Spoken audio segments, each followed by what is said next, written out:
New at St. Paul, Minnesota, boat rides. Check out Peter and his brother.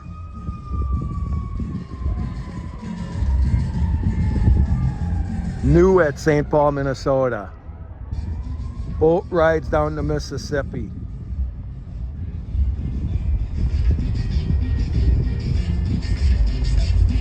I'm here at the car show for Cinco de Mayo. We're waiting for the trophies to be handed out. So Pete and his brother just started this boat ride on the Mississippi River. I'll show you what's going on here.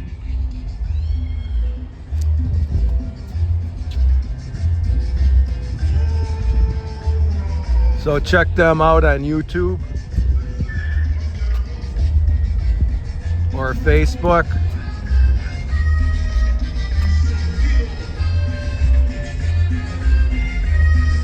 Maybe I'll just take a tour.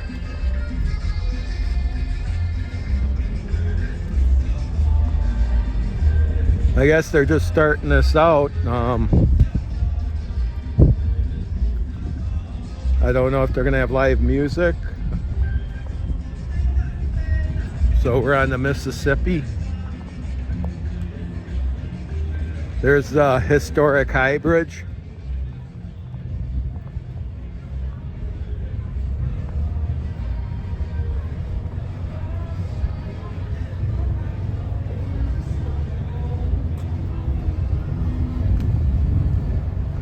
Watch your step.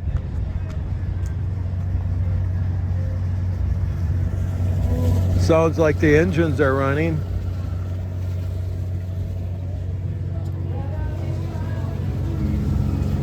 Joyful noise.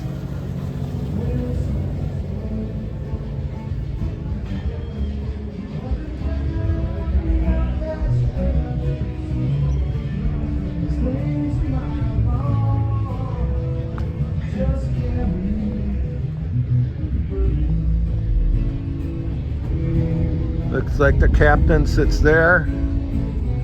Here's your view. The historic High Bridge.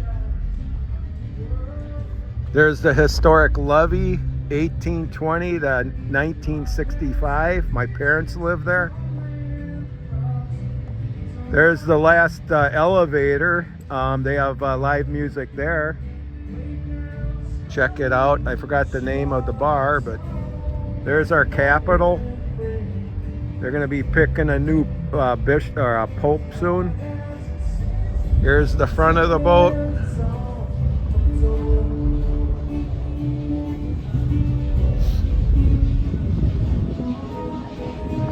I guess I could walk in. Watch your step. Yeah. Hey, welcome aboard. There it is. Okay. Pretty cozy, isn't it? Wow, nice.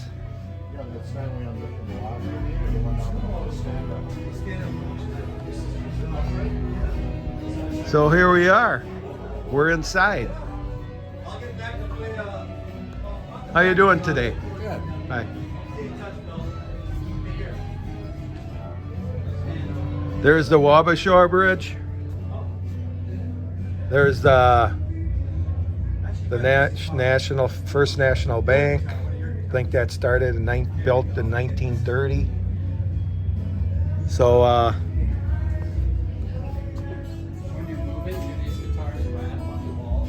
this is the inside. Looks very cool. I got his business card. He's down in Ontario, Canada, Ontario, Wisconsin. So he just gave it all. So join us on the river. Carlo James Lamanna. Click on that and set yourself up. Wow, big windows.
My good friend Matthew.